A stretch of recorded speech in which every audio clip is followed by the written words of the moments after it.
ನಮಸ್ಕಾರ, good morning. 30 ನಿಮಿಷ 30 ಸುದ್ದಿಗೆ ಸ್ವಾಗತ. ನಾನು ಪೃಥ್ವಿರಾಜ್ ಹಾರ್ನಳ್ಳಿ. ರಾಜ್ಯ, ದೇಶ, ವಿದೇಶಗಳಲ್ಲಿ ಆಗಿರುವಂತಹ ಪ್ರಮುಖ ಬೆಳವಣಿಗೆಗಳ ಸುದ್ದಿಗಳನ್ನು ಒಂದೊಂದಾಗಿ ನಿಮ್ಮ ಮುಂದೆ ಇಡ್ತಾ ಹೋಗ್ತೀನಿ, ನೋಡ್ತಾ ಹೋಗೋಣ.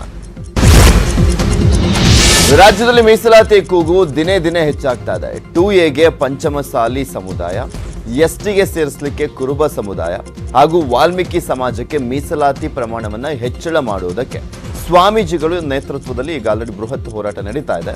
ಇದು ಬಿಜೆಪಿ ಸರ್ಕಾರಕ್ಕಷ್ಟೇ ಅಲ್ಲದೆ ಸಿಎಂ BSYಗೆ ಕೂಡ ಮುಜುಗರವನ್ನು ಉಂಟು ಮಾಡಿದೆ. ನಿನ್ನೆ ದೆಹಲಿಯಲ್ಲಿ ನಡೆದಂಥ ಸಂಸದರ ಸಭೆಯಲ್ಲೂ ಕೂಡ ಮೀಸಲಾತಿ ವಿಚಾರದ ಚರ್ಚೆ ಆಗುತ್ತೆ. ಮೀಸಲಾತಿ ಬಗ್ಗೆ ನಿಲುವು ಸ್ಪಷ್ಟಪಡಿಸುವಂತೆ ಸಂಸದರು ಸಭೆಯಲ್ಲಿ ಒತ್ತಾಯಿಸಿದ್ದಾರೆ ಅಂತ ಹೇಳಲಾಗ್ತಾ ಇದೆ. ಬಿಜೆಪಿಯಿಂದಲೇ ಮೀಸಲಾತಿ ಬಗ್ಗೆ ಗೊಂದಲ ಸೃಷ್ಟಿಯಾಗ್ತಾ ಇದೆ. ಕೆಲವು ಸಚಿವರೇ ಮೀಸಲಾತಿ ವಿವಾದವನ್ನ ಸೃಷ್ಟಿಸ್ತಾ ಇದ್ದಾರೆ. ಸಚಿವರು ತಮ್ಮ ಸಮುದಾಯಗಳನ್ನ ಎತ್ತಿ ಕಟ್ತಾ ಇದ್ದಾರೆ. ಮೀಸಲಾತಿ ವಿಚಾರವನ್ನ ಬಗೆಹರಿಸದಿದ್ದರೆ ಬಿಜೆಪಿಗೆ ಸಮಸ್ಯೆ ಆಗುತ್ತೆ. ನಾಯಕರು ಮಧ್ಯ ಪ್ರವೇಶಿಸಿ ಸಮಸ್ಯೆ ಬಗೆಹರಿಸಬೇಕು ಅಂತ ಸಂಸದರು ಆಕ್ರೋಶವನ್ನ ವ್ಯಕ್ತಪಡಿಸಿದ್ರು. ಇನ್ನು BL ಸಂತೋಷ್ ಮಧ್ಯ ಪ್ರವೇಶಕ್ಕೆ ಸಂಸದರು ಒತ್ತಡವನ್ನ ಹಾಕಿದ್ದಾರೆ. ಮೀಸಲಾತಿ ಹೋರಾಟದ ಸಂಬಂಧ ಸಚಿವರ ಕಾರ್ಯವೈಖರಿಗೆ ಕೇಂದ್ರ ಸಚಿವ DV ಸದಾನಂದ ಗೌಡ ಆಕ್ರೋಶವನ್ನು ವ್ಯಕ್ತಪಡಿಸಿದರು. ಅರ್ಹತೆ ಇದ್ದವರು ಮೀಸಲಾತಿ ಕೇಳಬೇಕು, ಅರ್ಹತೆ ಇಲ್ಲದವರು ಮೀಸಲಾತಿ ಕೇಳುವಂಥದ್ದು ರಾಜಕೀಯ ನಾಟಕ ಎಂದೇಳುವ ಮೂಲಕ ಮುರುಗೇಶ್ ನಿರಾಣಿ ಹಾಗೂ ಈಶ್ವರಪ್ಪರಿಗೆ ಪರೋಕ್ಷವಾಗಿ ಟಾಂಗ್ ಕೊಟ್ಟರು. ಯಾವುದೋ ಒಂದು ಸಮುದಾಯ ಬೇಡಿಕೆಗಳನ್ನು ನೀಡುವುದರಲ್ಲಿ ತೊಂದರೆ ಇಲ್ಲ. ಜವಾಬ್ದಾರಿ ಇದ್ದವರು, ಅದನ್ನು ಅಧಿಕಾರದಲ್ಲಿದ್ದವರು ನಾವು ಅದರ ಹಿಂದೆ ಹೋಗುವಂಥದ್ದು ಅಷ್ಟು ಸೂಕ್ತ ಅಲ್ಲ ಅಂತ ಹೇಳುವಂಥ ನನ್ನ ಅಭಿಪ್ರಾಯ. ಚಾಮರಾಜನಗರದಿಂದ ಭಾರಿ ದೊಡ್ಡ ಸಮುದಾಯ ಇಲ್ಲೇ ಬಂದು ಕೂತ್ಕೊಂಡಿದ್ದರು. ಪ್ರತಾಪ್ ಸಿಂಹರು 1 ತಿಂಗಳ ಕಾಲ ನಾವೆಲ್ಲ ಅದರ ಹಿಂದೆ ಬಿದ್ದು ಎಲ್ಲ ಓಡಾಟ ಮಾಡಿ ಅದನ್ನು ಮಾಡುವಂಥದ್ದನ್ನು ಮಾಡಿದೆವು. ಅರ್ಹತೆ ಇರುವವರು ಕೇಳಬೇಕು, ಬೆಂಬಲ ವ್ಯಕ್ತಪಡಿಸುವುದು ದೊಡ್ಡ ಸಂಗತಿ ಅಲ್ಲ. ನನ್ನಲ್ಲಿ ಒಬ್ಬರು ಬಂದಾಗ ನಮಗೆ ನಮ್ಮದರಲ್ಲಿ ಹಿಂಗಿದೆ, ನೀವೇನಾದ್ರು ಮಾಡಬೇಕು ಸರ್ ಅಂತ ಹೇಳಿದಾಗ ಆಯ್ತು ಇದನ್ನು ನೋಡೋಣ ಅಂತ ಹೇಳುವಂಥದ್ದು ನನ್ನ ಜವಾಬ್ದಾರಿ ಇರ್ತದೆ. ಆದರೆ ಪ್ರಚೋದನೆಗಳನ್ನು ಮಾಡುವಂಥದ್ದು ಮತ್ತೊಂದು ಮಾಡುವಂಥದ್ದು ಮಾಡಬಾರ್ದು. ತುಮಕೂರಲ್ಲಿ ಪಂಚಮಸಾಲಿ ಲಿಂಗಾಯತರ ಸಭೆ ನಡೆಯಿತು. ಸಭೆಯಲ್ಲಿ ಬಸವಜಯ ಮೃತ್ಯುಂಜಯ ಸ್ವಾಮೀಜಿ, ಶಾಸಕ ಬಸನಗೌಡ ಪಾಟೀಲ್ ಯತ್ನಾಳ, ವಿಜಯಾನಂದ ಕಾಶಪ್ಪನವರ್ ಭಾಗಿಯಾಗಿದ್ದರು. ಈ ವೇಳೆ ಮಾತನಾಡಿದಂಥ ಜಯಮೃತ್ಯುಂಜಯ ಸ್ವಾಮೀಜಿ, ಫೆಬ್ರವರಿ 21ಕ್ಕೆ ಪಂಚಮಸಾಲಿ ಬೃಹತ್ ಸಮಾವೇಶ ನಡೆಯುತ್ತೆ. ನಮ್ಮ ಸಮುದಾಯದಿಂದ ಒಮ್ಮತದ ನಿರ್ಧಾರವಾಗಿದ್ದು ಫೆಬ್ರವರಿ 21ರಂದು ಬೆಳಗ್ಗೆ 10 ಗಂಟೆಗೆ ಸಮಾವೇಶ ನಡೆಯಲಿದೆ. ಸಭೆಯಲ್ಲಿ ಸುಮಾರು 10 ಲಕ್ಷ ಜನ ಸೇರಲಿದ್ದಾರೆ ಅಂತ ಹೇಳಿದರು. ಫೆಬ್ರವರಿ 21ನೇ ತಾರೀಕು ಭಾನುವಾರ ಬೆಳಗ್ಗೆ 10 ಗಂಟೆಗೆ ಏನು ನಮ್ಮ ನಂದಿ ಗ್ರೌಂಡ್ಸ್ ಅಂತ ಏನು ಕರಿತೀವಿ, ಆ ನಂದಿ ಗ್ರೌಂಡ್ಸಲ್ಲಿ ಬೃಹತ್ ಐತಿಹಾಸಿಕವಾಗಿರ್ತಕ್ಕಂಥ ಸಮಾವೇಶ ಮಾಡಲು ಇವತ್ತಿನ ಸಭೆಯಲ್ಲಿ ಗಟ್ಟಿಯಾಗಿರ್ತಕ್ಕಂಥ ತೀರ್ಮಾನ ತೆಗೆದುಕೊಳ್ಳಲಾಗಿದೆ ಅಂತೇಳಿ ಈ ಮೂಲಕವಾಗಿ ಅವತ್ತಿನ ಸಭೆಗೆ ನಮ್ಮ ಸಮುದಾಯದ ಎಲ್ಲ ಜನಪ್ರತಿನಿಧಿಗಳು ಭಾಗವಹಿಸ್ತಾರೆ. ಕರ್ನಾಟಕ, ಮಹಾರಾಷ್ಟ್ರ, ತೆಲಂಗಾಣ, ಆಂಧ್ರ ಪಂಚಮಸಾಲಿ ಸಮಾಜ ಬಾಂಧವರು ಸಹ ಲಕ್ಷಾಂತರ ಸಂಖ್ಯೆಯಲ್ಲಿ ಬರ್ತಾರೆ. ಕನಿಷ್ಠ ಅಂದ್ರೆ ಸಹ 10 ಲಕ್ಷ ಜನ ಪಂಚಮಸಾಲಿಗಳನ್ನು ಬೆಂಗಳೂರಲ್ಲಿ ಸೇರಿಸಬೇಕಂತ ತೀರ್ಮಾನಕ್ಕೆ ಇವತ್ತಿನ ತೀರ್ಮಾನ. ಪಂಚಮಸಾಲಿ ಹೋರಾಟದಲ್ಲಿ ಯಾವುದೇ ಭಿನ್ನಾಭಿಪ್ರಾಯ ಇಲ್ಲ. ಹೋರಾಟದಲ್ಲಿ ಎಲ್ಲ ಪಕ್ಷದವರು ಇದ್ದಾರೆ. ಹೀಗಾಗಿ ಕೆಲವೊಂದಿಷ್ಟು ಗದ್ದಲ ಮಾಮೂಲಿ ಅಂತ ಶಾಸಕ ಬಸನಗೌಡ ಯತ್ನಾಳ ಹೇಳಿದ್ದಾರೆ. ಈ ಹೋರಾಟ ಸಿಎಂ ಖುಷಿಗಾಗಿ ಮಾಡ್ತಿರುವಂಥ ಹೋರಾಟ ಅಲ್ಲ. ನಾವು ಹೋರಾಟ ಮಾಡ್ತಿರುವಂಥದ್ದು ಸಮಾಜದಲ್ಲಿರುವಂಥ ಕಟ್ಟಕಡೆಯ ವ್ಯಕ್ತಿಗಾಗಿ ಅಂತ ಹೇಳಿದ್ರು. ಇನ್ನು ಇದೇ ವೇಳೆ ಸಿಎಂ BSY ಹಾಗೂ ಪುತ್ರ ವಿಜೇಂದ್ರರ ಹೆಸರೆಳದೆ ವಾಗ್ದಾಳಿ ಮುಂದುವರಿಸಿದಂಥ ಯತ್ನಾಳ, ಕೆಲವರಿಗೆ ನಾನೇ ವೀರಶೈವ ಲಿಂಗಾಯತರ ಲೀಡರ್ ಆಗಬೇಕು, ಕರ್ನಾಟಕಕ್ಕೆ ತಾವೇ ನಾಯಕನಾಗಬೇಕು ಅಂತಿದ್ದಾರೆ. ಅದು ಆಗಲ್ಲ ಅಂತ ಹೇಳಿದ್ರು. ಯಾವುದೇ ಒಬ್ಬ ಮುಖ್ಯಮಂತ್ರಿಗಳ ಖುಷಿಗಾಗಿ ಮಾಡುವಂತ ಹೋರಾಟ ಅಲ್ಲ. ನಾವು ಹೋರಾಟ ಮಾಡ್ತಾ ಇರೋದು ಸಮಾಜದಲ್ಲಿರುವಂತ ಕಟ್ಟ ಕಡೆಯ ಮನುಷ್ಯನ ಸ್ವಾಮಿಗಳು ಹೋರಾಟ ಮಾಡ್ತಾ ಇದ್ದಾರೆ. ಅಂತಿಮವಾಗಿ ದಿನಾಂಕ ಮತ್ತು ಸ್ಥಳ ಅಷ್ಟೇ. ಪಾದಯಾತ್ರೆ ಮುಂದುವರಿತದೆ. ಎಲ್ಲಿವರೆಗೆ ಮುಖ್ಯಮಂತ್ರಿಗಳು ಅವರಿಗೆ ಅಧಿಕಾರ ಇದೆ ಇದನ್ನು ಘೋಷಣೆ ಕೊಡುವಂಥದ್ದು, ಅದನ್ನು ಎಲ್ಲಿವರೆಗೆ ಅವ್ರು ಮಾಡಿದ್ರು ಅಲ್ಲಿವರೆಗೂ ನಿರಂತರ ಹೋರಾಟ ಆಗ್ತದೆ. ರಾಜ್ಯದಲ್ಲಿ ಅಹಿಂದ ಚಾಪ್ಟರ್ 2 ಶುರುವಾಗುತ್ತಾ ಅನ್ನೋ ಗುಸುಗುಸು ಶುರುವಾಗಿದೆ. ಯಾಕಂದ್ರೆ ಈ ಬಾರಿ ಅಹಿಂದ ಅಲ್ಲ, ಹಿಂದ ಸಂಘಟನೆ ಅಗತ್ಯವಿದೆ ಅಂತ ಮಾಜಿ ಸಿಎಂ ಸಿದ್ದರಾಮಯ್ಯ ಹೇಳಿದ್ದಾರೆ. ನಾನು ಯಾವುದೇ ಸಂಘಟನೆ ಕುರಿತು ಮಾತನಾಡಿಲ್ಲ. ನಾನು ಹೇಳದ ವಿಚಾರದ ಕುರಿತು ಯಾವುದೇ ಪ್ರತಿಕ್ರಿಯೆಯನ್ನು ಕೂಡ ನೀಡಲ್ಲ. ಯಾರೇ ಮೀಸಲಾತಿ ಕೇಳಿದ್ರು ಕೂಡ ನಾನು ವಿರೋಧ ಮಾಡಲ್ಲ. ಮೀಸಲಾತಿಗೆ ಯಾರು ಬೇಕಾದರೂ ಹೋರಾಡಬಹುದು. ಹಿಂದ ಸಂಘಟನೆ ಬಗ್ಗೆ ಪಾಸಿಟಿವ್ ನೆಗೆಟಿವ್ ಮಾತಾಡಲ್ಲ ಅಂತ ಹೇಳಿದ್ದಾರೆ. ಮಾಡ್ತಾ ಇರೋದು ಅಹಿಂದ ಇರುತ್ತಲ್ಲ, ಕುರುಬರ ಸಂಘದವರು ಮಾಡ್ತಾ ಇದ್ದಾರೆ. ಹೊಸದಾಗಿ ಗೆದ್ದಿದ್ದಾರಲ್ಲಪ್ಪ ಪಂಚಾಯತಿಗಳಿಗೆ ಚೇರ್ಮನ್ಗಳಾಗವಲ್ಲ, ಅವ್ರಿಗೆ ಸನ್ಮಾನ ಮಾಡೋ ಕೆಲಸ ಮಾಡ್ತಾ ಇದ್ದಾರೆ. ಯಾರು ದಲಿತರಾಗಲಿ ಹಿಂದುಳಿದವರಾಗಲಿ ಯಾರಿಗೂ ಮೀಸಲಾತಿ ಕೊಡಬೇಡಿ ಅಂತ ಹೇಳಕ್ ಹೋಗಲ್ಲ.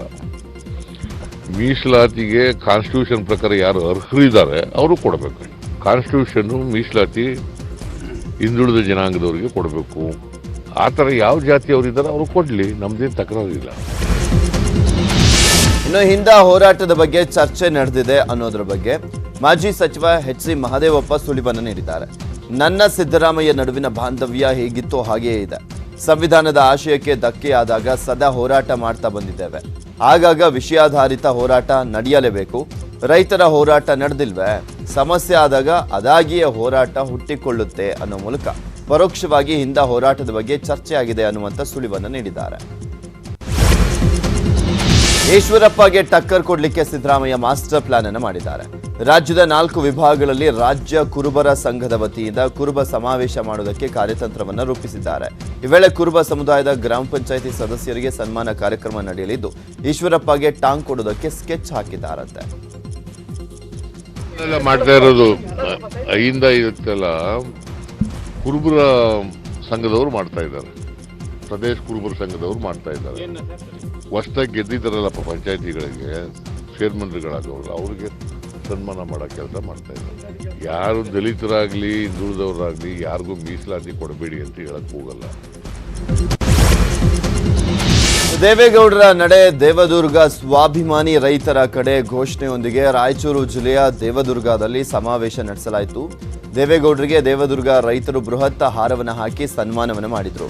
ಈ ವೇಳೆ ಮಾತನಾಡಿದಂಥ ದೇವೇಗೌಡರು ಇಂದಿನ ರಾಜಕೀಯ ಅವ್ಯವಸ್ಥೆಯಲ್ಲಿದೆ, ಜೆಡಿಎಸ್ ಪಕ್ಷವನ್ನೇ ಸರ್ವನಾಶ ಮಾಡ್ತೀವಿ ಅಂತಾರೆ.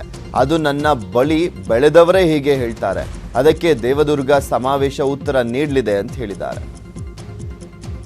ರಾಜಕೀಯ ಜೀವನದಲ್ಲಿ ತುಂಬಾ ಜನ ನೋಡಿದ್ದೇನೆ. ಆದರೆ ಈ ಪಕ್ಷವನ್ನೇ ಸರ್ವನಾಶ ಮಾಡ್ತೀವಿ ಅಂತ ಹೇಳುವ ನನ್ನಲ್ಲೇ ಬೆಳೆದು ಅಧಿಕಾರಕ್ಕೆ ಬಂದಿರತಕ್ಕಂಥ ಮಹಾನ್ ಭಾವರು ಈ ಪಕ್ಷವನ್ನು ಎಲ್ಲಿ ರೀತಿ 2022ಕ್ಕೆ ಆ ಪಕ್ಷವೇ ಇರೋದಿಲ್ಲ. ಈ ಮಾತನ್ನು ಆಡುವ ಗರ್ವ ಏನಿದೆ ಆ ಮಾರ್ಚ್ 5ರಂದು ರಾಜ್ಯ ಬಜೆಟ್ ಮಂಡನೆ ಆಗುವಂತ ಸಾಧ್ಯತೆಗಳಿವೆ. ಶುಭ ಶುಕ್ರವಾರ ಬಜೆಟ್ ಮಂಡನೆಗೆ ಸಿಎಂ ಬಿಎಸ್ವೈ ಸಿದ್ಧತೆಯನ್ನು ನಡೆಸಿದ್ದಾರೆ. ಮಾರ್ಚ್ 3ರಿಂದ ಜಂಟಿ ಅಧಿವೇಶನ ಶುರುವಾಗಲಿದೆ. ಮಾರ್ಚ್ 3 ಮತ್ತು 4ರಂದು ಒಂದು ದೇಶ ಒಂದು ಚುನಾವಣೆ ಕುರಿತು ಚರ್ಚೆ ನಡೆಯಲಿದೆ. ಬರುವಂತ ಸಚಿವ ಸಂಪುಟ ಸಭೆಯಲ್ಲಿ ಬಜೆಟ್ ದಿನಾಂಕದ ಬಗ್ಗೆ ಅಂತಿಮ ತೀರ್ಮಾನ ಆಗಲಿದೆ. ಈಗಾಗಲೇ ಬಜೆಟ್ಗೆ ಸಿಎಂ ಬಿಎಸ್ವೈ ಪೂರ್ವಭಾವಿ ಸಭೆ ಬಗ್ಗೆ ಮಾತನಾಡ್ತಾ ಇದ್ದಾರೆ. ಲೋಕಸಭೆಯಲ್ಲಿ ಕೃಷಿ ಮಸೂದೆ ಸಮರ್ಥಿಸಿಕೊಂಡಂತ ಪ್ರಧಾನಿ ಮೋದಿ ರೈತರಿಗೆ ಅಭಯವನ್ನು ಕೊಟ್ಟರು. ರೈತರ ಹೋರಾಟದ ವಿರುದ್ಧ ಆಂದೋಲನ ಜೀವಿಗಳು ಎಂಬ ಹೇಳಿಕೆಯನ್ನ ಪುನರುಚ್ಚರಿಸಿರುವಂತ ಪ್ರಧಾನಿ ನರೇಂದ್ರ ಮೋದಿ ಕೆಲ ಆಂದೋಲನ ಜೀವಿಗಳು ರೈತರ ಪವಿತ್ರ ಹೋರಾಟವನ್ನ ಕುಲಗೆಡಿಸಿದ್ದಾರೆ ಅಂತ ಕಿಡಿಕಾರಿದರು. ಇದೇ ವೇಳೆ ಕೃಷಿ ಕಾಯ್ದೆಗಳನ್ನು ಸಮರ್ಥಿಸಿಕೊಂಡಂತ ಪ್ರಧಾನಿ ಮೋದಿ ಧರಣಿ ನಿರತ ರೈತರ ಜೊತೆಗೆ ಚರ್ಚೆಗೆ ನಾವು ಸಿದ್ಧ, ಕೃಷಿ ಕಾಯ್ದೆಯಿಂದ ತೊಂದರೆ ಇದ್ರೆ ಬದಲಾವಣೆಗೆ ಸಿದ್ಧ ಅಂತ ಸ್ಪಷ್ಟವಾಗಿ ಹೇಳಿದರು. 3 कृषि कानून भी लाए गए हैं. ये कृषि सुधार का सिलसिला बहुत ही आवश्यक है, महत्वपूर्ण है और वर्षों से जो हमारा कृषि क्षेत्र चुनौतियां महसूस कर रहा है उसको बाहर लाने के लिए हमने निरंतर प्रयास करना ही होगा. और ಕಾಂಗ್ರೆಸ್ ವಿಪಕ್ಷ ನಾಯಕ ಗುಲಾಂ ನಬಿ ಆಜಾದ್ ರಾಜ್ಯಸಭೆಯಿಂದ ನಿವೃತ್ತರಾಗ್ತಾ ಇರುವಂತಹ ಹಿನ್ನೆಲೆಯಲ್ಲಿ ಪ್ರಧಾನಿ ಮೋದಿ ಆಜಾದ್ ಬಗ್ಗೆ ಪ್ರಸ್ತಾಪಿಸಿ ಭಾವುಕರಾಗಿದ್ರು. ಆಜಾದ್ಗೆ ಪ್ರಧಾನಿ ಮೋದಿ ನೀಡಿರುವಂತಹ ಭಾವನಾತ್ಮಕ ಬೀಳ್ಕೊಡುಗೆ ಇಡೀ ದೇಶದ ಗಮನ ಸೆಳೆದಿತ್ತು. ಇದು ಎಲ್ಲೆಡೆ ಸುದ್ದಿಯಾಗಿದ್ದು ಗುಲಾಂ ನಬಿ ಆಜಾದ್ ರವರು ಬಿಜೆಪಿಗೆ ಸೇರ್ತಾರೆ ಅನ್ನುವಂಥ ಮಾತುಗಳು ಕೇಳಿ ಬರ್ತಾ ಇತ್ತು. ಆದರೆ ಇದಕ್ಕೆ ಆಜಾದ್ ಸ್ಪಷ್ಟನೆ ನೀಡಿದ್ದು ನಾನು ಕಾಂಗ್ರೆಸ್ ಬಿಟ್ಟು ಹೋಗಲ್ಲ ಅಂತ ಹೇಳಿದ್ದಾರೆ. ಚಿಕ್ಕೋಡಿಯಲ್ಲಿ ಚಾಲಕನ ನಿಯಂತ್ರಣ ತಪ್ಪಿದಂತ ಲಾರಿ ಆಯಿಲ್ ಅಂಗಡಿಗೆ ನುಗ್ಗಿದೆ. ಆಯಿಲ್ ಅಂಗಡಿಯಲ್ಲಿ ಇದ್ದವರಿಗೆ ದೊಡ್ಡ ಪ್ರಮಾಣದಲ್ಲಿ ಗಾಯಗಳಾಗಿವೆ. ಲಾರಿ ಚಾಲಕನಿಗೂ ಸಹ ಸಣ್ಣಪುಟ್ಟ ಗಾಯಗಳಾಗಿ ಪ್ರಾಣಾಪಾಯದಿಂದ ಪಾರಾಗಿದ್ದಾನೆ. ಬೆಳಗಾವಿ ಜಿಲ್ಲೆಯ ಚಿಕ್ಕೋಡಿ ತಾಲೂಕಿನ ಅಂಕಲಿ ಗ್ರಾಮದಲ್ಲಿ ಈ ಒಂದು ಘಟನೆ ನಡೆದಿದೆ. ಆಕಸ್ಮಿಕವಾಗಿ ಅಡುಗೆ ಅನಿಲ ಸಿಲಿಂಡರ್ ಸ್ಫೋಟಗೊಂಡ ಪರಿಣಾಮ 3 ಮನೆಗಳು ಸುಟ್ಟು ಭಸ್ಮವಾಗಿರುವಂತಹ ಘಟನೆ ಕೊಡಗು ಜಿಲ್ಲೆ ಮಡಿಕೇರಿ ತಾಲೂಕಿನ ಮೂರ್ನಾಡು ಗ್ರಾಮದಲ್ಲಿ ನಡೆದಿದೆ. ಮನೆಗಳು ಸಂಪೂರ್ಣ ದಗದಗಿಸಿ ಹೊತ್ತಿ ಉರಿದಿದ್ದು ಮನೆಯಲ್ಲಿದ್ದಂಥ ಸಾವಿರಾರು ರೂಪಾಯಿ ಮೌಲ್ಯದ ಸಾಮಗ್ರಿಗಳು ಬೆಂಕಿಯ ಕೆನ್ನಾಲಿಗೆಗೆ ಸುಟ್ಟು ಭಸ್ಮವಾಗಿವೆ. ಬೆಂಗಳೂರಿನಲ್ಲಿ ಆರ್ಎಸ್ಎಸ್ ಕಾರ್ಯಕರ್ತ ದೀಪಕ್ ರಾವ್ ಹತ್ಯೆಯ ಪ್ರಮುಖ ಆರೋಪಿಯನ್ನ ಕೊಲೆ ಮಾಡಲಿಕ್ಕೆ ಗ್ಯಾಂಗ್ ಒಂದು ಯತ್ನಿಸಿದೆ. ಮಂಗಳೂರು ಹೊರವಲಯದ ಸೂರತ್ಕಲ್ ಬಳಿಯ ಕಾಟಿಪಳ್ಳ ಸೆಕೆಂಡ್ ಬ್ಲಾಕ್ ಬಳಿ ಪಿಂಕಿ ನವಾಜ್ ಮೇಲೆ ಅಟ್ಯಾಕ್ ನಡೆದಿದೆ. ಗಂಭೀರವಾಗಿ ಗಾಯಗೊಂಡಿರುವಂತಹ ಪಿಂಕಿ ನವಾಜ್ನನ್ನ ಮಂಗಳೂರಿನ ಖಾಸಗಿ ಆಸ್ಪತ್ರೆಗೆ ದಾಖಲಿಸಲಾಗಿದೆ. ಶಾಕಿಬ್ ಅಲಿಯಾಸ್ ಶಾಬು ಎಂಬಾತನ ಗ್ಯಾಂಗ್ನಿಂದ ಕೊಲೆ ಯತ್ನ ನಡೆದಿದೆ. ದಕ್ಷಿಣ ಕನ್ನಡ ಜಿಲ್ಲೆಯ ಪುತ್ತೂರಿನಲ್ಲಿ ಕೌಟುಂಬಿಕ ಕಲಹ ಹಿನ್ನೆಲೆಯಲ್ಲಿ ಕೆಎಸ್ಆರ್ಟಿಸಿ ಕಂಡಕ್ಟರ್ ಆತ್ಮಹತ್ಯೆಗೆ ಶರಣಾಗಿದ್ದಾನೆ. ಆತ್ಮಹತ್ಯೆಗೆ ಮೊದಲು ಡೆತ್ ನೋಟ್ ಬರೆದಿಟ್ಟು ನೇತ್ರಾವತಿ ನದಿಗೆ ಹಾರಿ ಆತ್ಮಹತ್ಯೆಯನ್ನು ಮಾಡಿಕೊಂಡಿದ್ದಾನೆ. ಬಂಟ್ವಾಳ ಘಟಕದಲ್ಲಿ ಕಾರ್ಯನಿರ್ವಹಿಸ್ತಾ ಇದ್ದಂಥ ಬಾಲಕೃಷ್ಣ ಆತ್ಮಹತ್ಯೆಯನ್ನು ಮಾಡಿಕೊಂಡಂತ ಕಂಡಕ್ಟರ್ ಡೆತ್ ನೋಟ್ನಲ್ಲಿ ತನ್ನ ಸಹೋದರನ ವಿರುದ್ಧ ಬಾಲಕೃಷ್ಣ ಅಸಮಾಧಾನವನ್ನು ಹೊರಹಾಕಿದ್ದಾನೆ. ಸಂಸ್ಥೆಯಲ್ಲಿ ನಿರಂತರ ಕಿರುಕುಳ ನೀಡ್ತಾ ಇದ್ದಂಥ ಬಗ್ಗೆ ಉಲ್ಲೇಖಿಸಿದ್ದಾನೆ. ಬಾಗಲಕೋಟೆ ಜಿಲ್ಲೆಯ ಜಮಖಂಡಿ ತಾಲೂಕಿನ ಹಲವು ಗ್ರಾಮಗಳಲ್ಲಿ ವಿದ್ಯಾರ್ಥಿಗಳು ನಿತ್ಯವೂ ಕೂಡ ಜೀವ ಕೈಯಲ್ಲಿ ಹಿಡಿದು ಸಂಚಾರವನ್ನು ಮಾಡುತ್ತಿದ್ದಾರೆ. ಆಗೊಂದು ಈಗೊಂದು ಬರುವಂತ ಬಸ್ನಲ್ಲೇ ನೇತಾಡ್ತಾ ಶಾಲೆಗೆ ಹೋಗುವಂತ ಪರಿಸ್ಥಿತಿ ನಿರ್ಮಾಣವಾಗಿದೆ. ಕೊರೋನಾ ಕಡಿಮೆ ಆದ್ಮೇಲೆ ಶಾಲೆಗಳೇನೋ ಓಪನ್ ಆಗಿವೆ, ಆದರೆ ಬಸ್ ಸಂಚಾರ ಮಾತ್ರ ಇನ್ನೂ ಸರಿಯಾಗಿ ಶುರುವಾಗಿಲ್ಲ. ರಾಮನಗರ ಜಿಲ್ಲೆಯಲ್ಲಿ ಅಕ್ರಮ ಕಲ್ಲು ಗಣಿಗಾರಿಕೆ ಎಗ್ಗಿಲ್ಲದೆ ನಡೀತಾ ಇದೆ. ಗಣಿ ಮತ್ತು ಭೂವಿಜ್ಞಾನ ಇಲಾಖೆ ಅಧಿಕಾರಿಗಳು ಗಣಿ ಮಾಲೀಕರಿಗೆ ಶರಣಾಗಿದ್ದಾರೆ ಅಂತ ಮಾಗಡಿ ಶಾಸಕ ಎ ಮಂಜು ಆಕ್ರೋಶವನ್ನು ವ್ಯಕ್ತಪಡಿಸಿದ್ದಾರೆ. ಡಿಸಿಎಂ ಅಶ್ವಥ್ ನಾರಾಯಣ ಅಧ್ಯಕ್ಷತೆಯಲ್ಲಿ ನಡೆದಂತ ಕೆಡಿಪಿ ಸಭೆಯಲ್ಲಿ ಅಕ್ರಮ ಗಣಿಗಾರಿಕೆ ಗದ್ದಲ ಜೋರಾಗಿತ್ತು. ಗಣಿ ಮತ್ತು ಭೂವಿಜ್ಞಾನ ಇಲಾಖೆ ಉಪನಿರ್ದೇಶಕಿ ಸುಮಿತ್ರಾಗೆ ತರಾಟೆಗೆ ತೆಗೆದುಕೊಂಡಂತ ಶಾಸಕರು ಕೂಡಲೇ ಅಕ್ರಮಕ್ಕೆ ಬ್ರೇಕ್ ಹಾಕುವಂತೆ ಕಿಡಿಕಾರಿದ್ರು. ಜಿಲ್ಲಾ ಪಂಚಾಯಿತಿ ಸದಸ್ಯ ಯೋಗೀಶ್ ಗೌಡ ಹತ್ಯೆ ಪ್ರಕರಣದಲ್ಲಿ ಸಿಬಿಐ ಸಲ್ಲಿಸಿದ್ದಂಥ ಚಾರ್ಜ್ ಶೀಟ್ ಪ್ರತಿ ನ್ಯೂಸ್ 18ಗೆ ಲಭ್ಯವಾಗಿದೆ. ವಿನಯ್ ಕುಲಕರ್ಣಿ ಪ್ರಕರಣದ 15ನೇ ಆರೋಪಿಯಾಗಿದ್ದು ಯೋಗೀಶ್ ಗೌಡ ಜೊತೆ ವೈಯಕ್ತಿಕ ದ್ವೇಷ ಹಾಗೂ ಜಿಲ್ಲಾ ಪಂಚಾಯಿತಿ ಚುನಾವಣೆ ಪೈಪೋಟಿ ಬಗ್ಗೆಯೂ ಕೂಡ ಉಲ್ಲೇಖ ಮಾಡಲಾಗಿದೆ. ಚುನಾವಣೆಗೆ ಸ್ಪರ್ಧಿಸುವ ವಿಚಾರವಾಗಿ ಇಬ್ಬರ ನಡುವೆ ಜಟಾಪಟಿ ನಡೆದಿತ್ತು. ಇದಾದ ಬಳಿಕ ಯೋಗೇಶ್ ಗೌಡ ಬಂಧನವೂ ಕೂಡ ಆಗಿತ್ತು. ಇದೇ ದ್ವೇಷಕ್ಕೆ ಕೊಲೆ ಮಾಡಲಾಗಿದೆ ಅಂತ ಉಲ್ಲೇಖವನ್ನು ಮಾಡಲಾಗಿದೆ. ಮಂಡ್ಯದಲ್ಲಿ ಕೆಲ ಯುವಕರು ಯುವತಿಯರ ವರ್ತನೆ ಮಿತಿ ಮೀರಿದೆ. ಸಾರ್ವಜನಿಕ ಸ್ಥಳದಲ್ಲೇ ಮೈಮರೆತು ವರ್ತಿಸುತ್ತಿದ್ದಾರೆ. ಕೆಆರ್ಪೇಟೆ ಬಸ್ ನಿಲ್ದಾಣದಲ್ಲಿ ಜನರೆದುರೇ ಯುವತಿಗೆ ಮುತ್ತಿಡುವಂತ ದೃಶ್ಯ ವೈರಲ್ ಆಗಿದೆ. ಇದನ್ನು ನೋಡಿದಂತ ಸ್ಥಳೀಯರು ಕಿಡಿಕಾರ್ತಿದ್ದಾರೆ. ಕಣಿವೆ ರಾಜ್ಯ ಜಮ್ಮು ಕಾಶ್ಮೀರದಲ್ಲಿ ಹೊಸದಾಗಿ ಇಂಡಿಯನ್ ಆರ್ಮಿಗೆ ಸೆಲೆಕ್ಟ್ ಆಗಿ ಹೋಗಿರುವವರಿಗೆ ತರಬೇತಿ ನೀಡಲಾಗಿದೆ. ಆಯ್ಕೆಯಾಗಿರುವಂತಹ ಎಲ್ಲಾ ಸಿಬ್ಬಂದಿಗೆ ಸ್ಕೇಟಿಂಗ್ ಟ್ರೈನಿಂಗ್ ನೀಡಲಾಗ್ತಾ ಇದೆ. ಹಿಮಪಾತವಾದ ಸಮಯದಲ್ಲಿನ ರಕ್ಷಣಾ ಕಾರ್ಯಗಳ ಬಗ್ಗೆ ತರಬೇತಿ ನೀಡಿ ಆತ್ಮಸ್ಥೈರ್ಯವನ್ನು ತುಂಬಲಾಗ್ತಾ ಇದೆ. ಉಳಿದ ಸುದ್ದಿ ನೋಡೋಣ, ಆದರೆ ಅದಕ್ಕೂ ಮುಂಚೆ ಒಂದು ಸ್ಮಾಲ್ ಬ್ರೇಕ್. ಮಹಾರಾಷ್ಟ್ರದ ಸತಾರಾ ಜಿಲ್ಲೆಯಲ್ಲಿ ಅಗ್ನಿ ಅನಾಹುತ ಸಂಭವಿಸಿದೆ. ಡಿಪೋದಲ್ಲಿ ನಿಂತಿದ್ದಂಥ ಬಸ್ಗಳಲ್ಲಿ ಬೆಂಕಿ ಕಾಣಿಸಿಕೊಂಡು 5 ಬಸ್ಗಳು ದಗದಗನೆ ಹೊತ್ತಿ ಉಳಿದಿವೆ. ಶಿವಶಾಹಿ ಐಷಾರಾಮಿ ಬಸ್ನಲ್ಲಿ ಬೆಂಕಿ ಅವಘಡ ಸಂಭವಿಸಿದ್ದು ಅಕ್ಕಪಕ್ಕ ನಿಂತಿದ್ದಂಥ ಬಸ್ಗಳಿಗೂ ಕೂಡ ಬೆಂಕಿ ವ್ಯಾಪಿಸಿದೆ. ಸ್ಥಳಕ್ಕೆ ಅಗ್ನಿಶಾಮಕ ದಳ ದೌಡಾಯಿಸಿ ಬೆಂಕಿ ನಂದಿಸಲಿಕ್ಕೆ ಹರಸಾಹಸ ಪಟ್ಟು ಬೆಂಕಿ ಅವಘಡಕ್ಕೆ ಕಾರಣ ಇನ್ನೂ ತಿಳಿದು ಬಂದಿದೆ.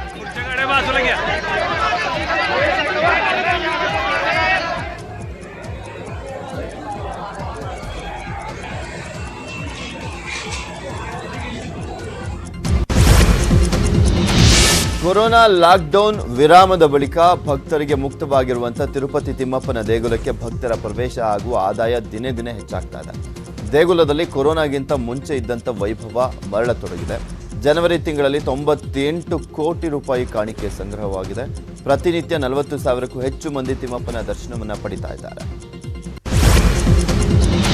ಉತ್ತರಾಖಂಡದಲ್ಲಿ ಸಂಭವಿಸಿದಂಥ ನೀರ್ಗಲ್ಲು ಸ್ಫೋಟ ಹಾಗೂ ಪ್ರವಾಹದಿಂದಾದಂಥ ದುರಂತದಲ್ಲಿ ನಾಪತ್ತೆಯಾದಂಥ 170 ಮಂದಿ ಇದುವರೆಗೂ ಪತ್ತೆಯಾಗಿಲ್ಲ. ಅಲ್ಲದೆ ತಪೋವನ ಎಂಬಲ್ಲಿ 1,500 ಮೀಟರ್ ಉದ್ದದ ವಿದ್ಯುತ್ ಯೋಜನೆಯ ಸುರಂಗದೊಳಗೆ ಕೆಸರಿನಲ್ಲಿ ಸಿಲುಕಿರುವಂಥ 25ರಿಂದ 35 ಮಂದಿಯ ರಕ್ಷಣೆಯೂ ಕೂಡ ಸಾಧ್ಯವಾಗಿಲ್ಲ. ಹೀಗಾಗಿ ಇವರ ರಕ್ಷಣೆಗೆ ಡ್ರೋನ್, ಥರ್ಮಲ್ ಸ್ಕ್ಯಾನಿಂಗ್ ಹಾಗೂ ರಿಮೋಟ್ ಸೆನ್ಸಿಂಗ್ ಉಪಕರಣಗಳ ಮೂಲಕ ರಕ್ಷಣಾ ಸಿಬ್ಬಂದಿ ಅವಿರತವಾಗಿ ಹೋರಾಟವನ್ನು ಮಾಡ್ತಿದ್ದಾರೆ. ನಾನು ಬೈಬಲ್ನ ಪ್ರತಿ ವಾಕ್ಯವನ್ನ ನಂಬ್ತೇನೆ.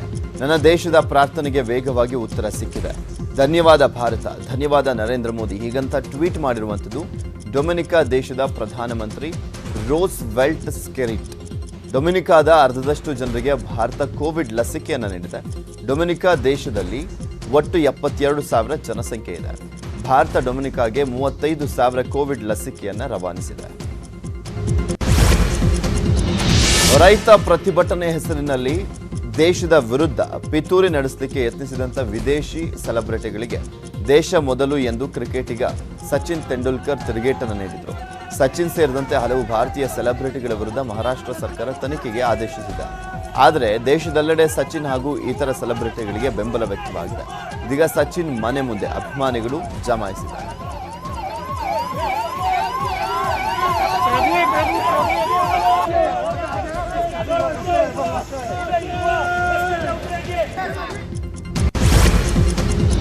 ಉಳಿದ ಸುದ್ದಿ ನೋಡೋಣ, ಆದರೆ ಅದಕ್ಕೂ ಮುಂಚೆ ಒಂದು ಸ್ಮಾಲ್ ಬ್ರೇಕ್. Welcome back. ಉಳಿದ ಪ್ರಮುಖ 5 ಸುದ್ದಿಗಳನ್ನು ಒಂದೊಂದಾಗಿ ನೋಡ್ತಾ ಹೋಗೋಣ. ಭಾರತೀಯ ನೌಕಾಸೇನೆಯ ಬಲ ಪ್ರದರ್ಶನ ಆಗಿದೆ. ಹಿಂದೂ ಮಹಾಸಾಗರದ ಮಧ್ಯೆ ನಡೆಯುವಂತ ಸಮರದ ಎಲ್ಲಾ ಚಿತ್ರಣವನ್ನ ಒಂದೇ ವಿಡಿಯೋದಲ್ಲಿ ವಾಯುಸೇನೆ ಕಟ್ಟಿಕೊಟ್ಟಿದೆ. ಯುದ್ಧ ನೌಕೆ, ಕ್ಷಿಪಣಿ, ಜಲಾಂತರ್ಗಾಮಿ, ಹೆಲಿಕಾಪ್ಟರ್ ಸೇರಿದಂತೆ ಎಲ್ಲ ಅಸ್ತ್ರಗಳ ಬಲ ಪ್ರದರ್ಶನಕ್ಕೆ ಇದು ವೇದಿಕೆಯಾಗಿತ್ತು.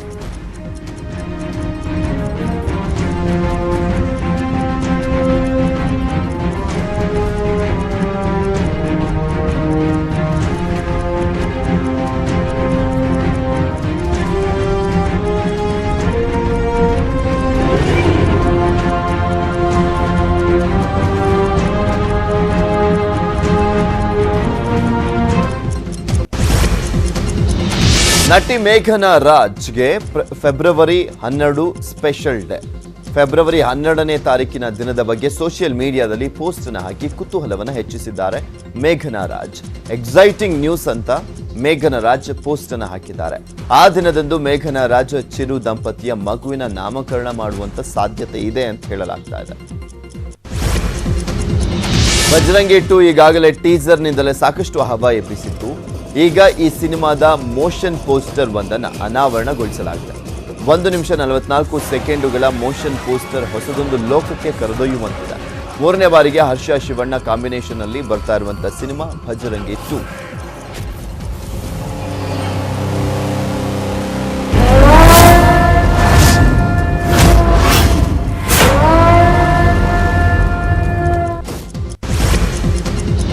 ಆಕ್ಷನ್ ಪ್ರಿನ್ಸ್ ಧ್ರುವ ನಟನೆಯ ಪೊಗುರು ಸೆನ್ಸರ್ನಲ್ಲಿ ಪಾಸ್ ಆಗಿದೆ. ಚಿತ್ರಕ್ಕೆ UA ಸರ್ಟಿಫಿಕೇಟ್ ಸಿಕ್ಕಿದೆ. ಫೆಬ್ರವರಿ 19ರಂದು ಪೊಗುರು ಸಿನಿಮಾ ಕನ್ನಡ ಹಾಗೂ ತೆಲುಗು, ತಮಿಳಿನಲ್ಲಿ 1000ಕ್ಕೂ ಹೆಚ್ಚು ಚಿತ್ರಮಂದಿರಗಳಲ್ಲಿ ತೆರೆ ಕಾಣ್ತಾ ಇದೆ. ಸ್ಯಾಂಡಲ್ವುಡ್ನತ್ತ ಸಾಕಷ್ಟು ಹೊಸಬರು ಅದೃಷ್ಟ ಅರಸಿ ಬರ್ತಾನೇ ಇರ್ತಾರೆ. ಈಗ ಅದೇ ಸಾಲಿಗೆ ಪ್ರಶಾಂತ್ ಪುರಾಣಿಕ್ ಎಂಬ ನವ ಪ್ರತಿಭೆ ಕೂಡ ಸೇರ್ಪಡೆಯಾಗಿದ್ದಾರೆ. ಇವರು ಲವ್ಲಿ ಎಂಬ ಸಿನಿಮಾವನ್ನ ಸ್ವತಃ ನಿರ್ದೇಶಿಸಿ ನಟಿಸಿದ್ದಾರೆ. ಇದೊಂದು ಪಕ್ಕಾ ಕಮರ್ಷಿಯಲ್ ಸಿನಿಮಾವಾಗಿದ್ದು ಸದ್ಯ ಟೀಸರ್ ರಿಲೀಸ್ ಆಗಿದ್ದು ತಕ್ಕ ಮಟ್ಟಿಗೆ ಸೌಂಡ್ ಮಾಡ್ತಾ ಇದೆ.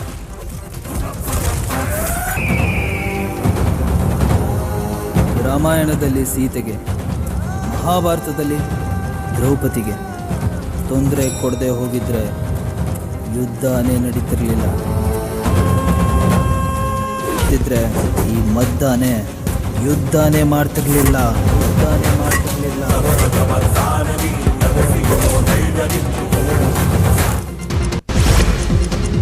ವಿಶ್ಲೇಷಣದವರೆಗಿನ 30 ನಿಮಿಷ 30 ಸುದ್ದಿ ನೋಡ್ತಾರೆ ನ್ಯೂಸ್ 18 ಕನ್ನಡ. ಜಾಲ ನಮ್ಮದು, ಬಲ ನಿಮ್ಮದು.